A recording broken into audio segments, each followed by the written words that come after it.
पड़ोसन। ये देखो, इस सरिता ने फिर कचरा अपने आंगन में डाल दिया। ये इंसान है या जानवर? कचरा कहीं भी हो, कूड़ेदान का रास्ता ढूंढ ही लेता है। तुमने मेरे घर को कूड़ेदान कैसे कहा है? वैसे ही जैसे तुमने मेरे परिवार को जानवर कहा।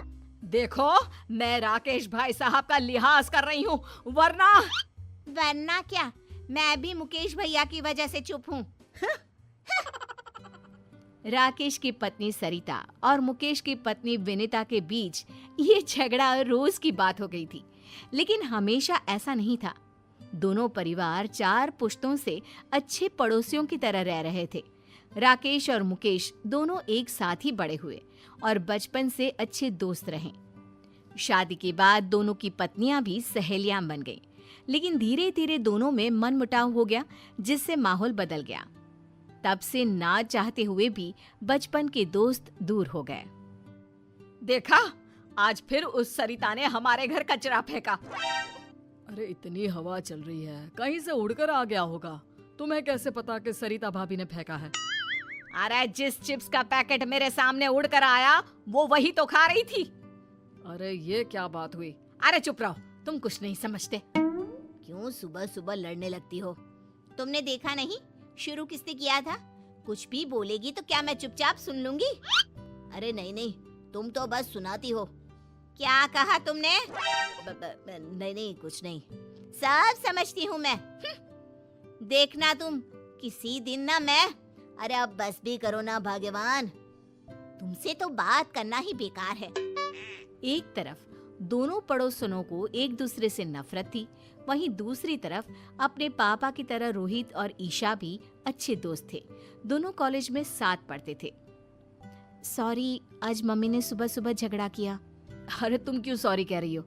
ये तो रोज का है। कभी विनीता आंटी लड़ाई शुरू करती है तो कभी मम्मी, और फंस हम गए।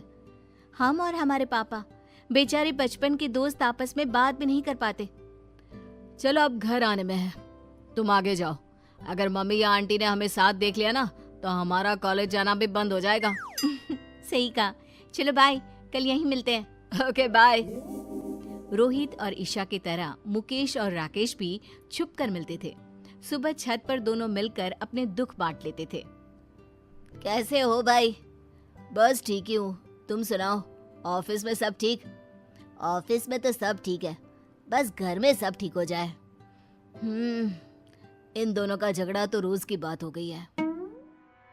तेरी हिम्मत कैसे हुई मेरे बेटे को आवारा कहने की? मुझे मिसेस शर्मा ने सब बता दिया, शर्म नहीं आती? अरे शर्म तो तुझे आनी चाहिए। मेरे पति की नौकरी के बारे में तूने कैसे कहा? वैसे तो मुकेश भाई साहब करती है, और पीठ पीछे ऐसी सोच। अरे उल्टा चोर कोतवाल को डांटे, खुद की चोरी पकड़ी गई तो मुझ पर इल्जाम लगा रही है। ये सब सुनकर मुकेश और राकेश छत से नीचे भागे। रोहित और ईशा भी बाहर आ गए। आज के बाद मेरी और मेरे घर वालों की बात भी की ना तो मुझसे बुरा कोई नहीं होगा। अरे तुझसे बुरा तो कोई है भी नहीं, और मुझे क्या पड़ी है तेरे घर वालों से? भाड़ में जाए मेरी बला से। दोनों गुस्से से आग बबूला होती अपने अपने घर चली जाती है और बचा हुआ गुस्सा घर वालों पर निकालने लगती है। तुम्हें क्या हो जाता है बार बार? अरे होगा तो अब कान खोल के सुन लो। आज के बाद अगर गलती से भी राकेश भाई साहब से बात करते दिखे ना तो तुम्हारी खैर नहीं। लेकिन माँ। अरे तू चुप कर, तुझे भी वो रोहित से बात करने की कोई जरूरत नहीं है। याद रखना, मुझसे बुरा कोई नहीं होगा। देख लिया तुमने अपनी भाभी के तेवर? आज से सारे रिश्ते खत्म। अब अगर छत पर तुमने मुकेश भैया से बात की तो। अरे तुम्हें कैसे पता कि हम छत पर मिलते हैं? तुमने क्या मुझे बेवकूफ समझा है? अगर तुमने मुकेश भैया से बात की तो मैं मायके चली जाऊंगी। अरे क्या माँ, जरा सी बात में। तू भी सुन ले हीरो, अगर कॉलेज में ईशा के साथ बात की तो अपनी माँ को भूल जाना। सरिता और विनीता के रोज रोज के झगड़ों को खत्म करने के लिए रोहित और ईशा ने प्लान बनाया और चुपके से राकेश और मुकेश को कॉलेज के कैंटीन में मिलने बुलाया। अरे बच्चों, हमें यहाँ क्यों बुलाया? हाँ, अगर तुम्हारी मम्मियों को पता चल गया तो हम चारों की चटनी बना देंगी वो। पापा, मुकेश अंकल, हमने मम्मी और आंटी के झगड़े को खत्म करने का प्लान बनाया है। कैसा प्लान? देखिए, मम्मी और आंटी दोनों दिल की बुरी नहीं है। दोनों के झगड़े का कारण थोड़ी गलतफहमियां और बाकी चुगलियां हैं। आपने सुना नहीं था? मम्मी को विनीता आंटी और विनीता आंटी को मम्मी के खिलाफ वो शर्मा आंटी ने ही तो भड़काया था। हाँ, विनीता तो बल्कि रोहित की हमेशा तारीफ करती है। कहती है इतना समझदार लड़का है, पढ़ाई में भी अव्वल है। सही कह रहे हो। सरिता भी तुम्हें अपना भाई मानती है। वो क्यों किसी से तुम्हारी बुराई करने लगी? बस पापा, इसीलिए हम चाहते हैं कि दोनों को एक दूसरे की अच्छाई का पता चले और झगड़ा भूलकर दोनों में दोस्ती हो जाए। ऐसा प्लान है। कल मम्मी मार्केट जाने वाली है और विनीता आंटी मंदिर, तभी सही मौका है। अरे लेकिन करोगे क्या? यहाँ आइए। दोनों बच्चों ने राकेश और मुकेश को प्लान सुनाया। लेकिन बेटा, कोई गड़बड़ तो नहीं होगी ना? डोंट वरी अंकल, हमने अपने दोस्तों के साथ मिलकर प्लान बना लिया है। सुनो जी, कल मंदिर जा रही हूँ मैं। ठीक है, आराम से जाना। हेलो रोहित बेटा, तुम्हारी आंटी निकल गई है। All the best. सुनो जी, पैसे दे दो, मैं मार्केट जा रही हूँ। अब हाँ हाँ, टेबल पर रखे हैं और मैंने सामान की लिस्ट भी बनाई है, वो भी लेते जाना। बेटी ईशा, तुम्हारी आंटी निकल गई है, जरा ध्यान से। जैसे ही विनीता मंदिर से बाहर आई, उसने देखा कि वहाँ भीड़ लगी है और लड़ाई हो रही है। उस लड़ाई में उसे एक जानी पहचानी आवाज सुनाई दी। वो तुरंत पास गई। आंटी आ रही है, चलो नाटक शुरू करो। अरे पैसे तो देने ही पड़ेंगे, तुम्हारी वजह से हमें चोट आई। देखो, एक तो तुम रॉन्ग साइड आ रहे थे, ऊपर से एक बाइक पर 3 सवार। स्पीड तुम्हारी ज्यादा थी और इल्जाम मुझ पर। गलती किसी की भी हो, पैसे तू ही देगा। और ना दूं तो आज मार मार के तेरी हड्डियां तोड़ देंगे और तेरी ये बाइक भी। देखो, मैं पुलिस को बुलाऊंगा। तीनों लड़के रोहित के साथ धक्का मुक्की करने लगते हैं।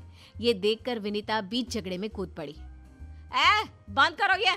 तुम्हारी हिम्मत कैसे हुई इसे हाथ लगाने की? मैडम, आप बीच में मत आओ, इसकी वजह से हमारी गाड़ी टूट गई। अब हम इसको तोड़ेंगे। मैं इसे अच्छे से जानती हूँ, ये कभी गलती नहीं करता। गलती तुम्हारी होगी।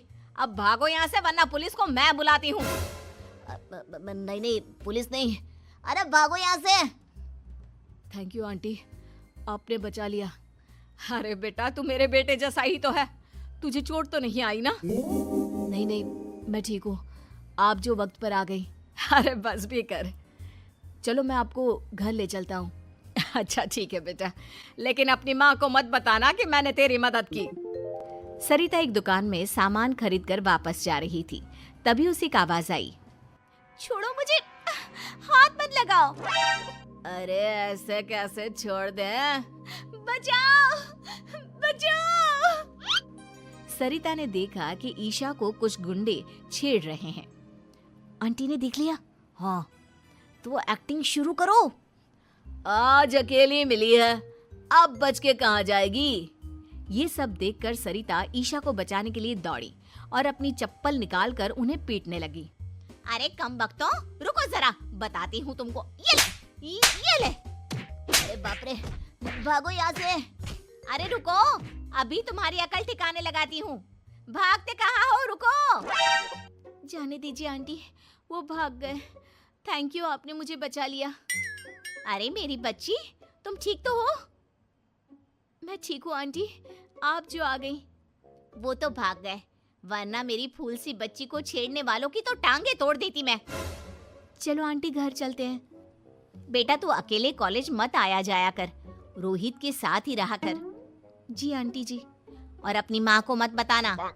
सब कुछ प्लान के मुताबिक चल रहा था और प्लान के हिसाब से सरिता और ईशा, रोहित और विनीता एक साथ घर पहुंचे। राकेश और मुकेश भी बाहर ही खड़े थे। अरे रोहित, तुम इसके साथ? ईशा, तो इसके साथ कहाँ से आ गई? तब रोहित और ईशा ने अपनी अपनी मम्मियों को बताया कि कैसे आंटी ने उनकी मदद की। सारी बातें सुनकर दोनों की आंखों में आंसू आ गए। सरिता, थैंक यू, तुमने मेरी बेटी को बचा लिया।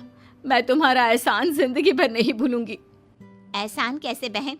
ईशा मेरी बेटी जैसी है और तुमने भी तो रोहित को बचा लिया। अरे कैसे नहीं बचाती? हमारे घर के लड़के को कोई ऐसे ही हाथ लगा लेगा क्या?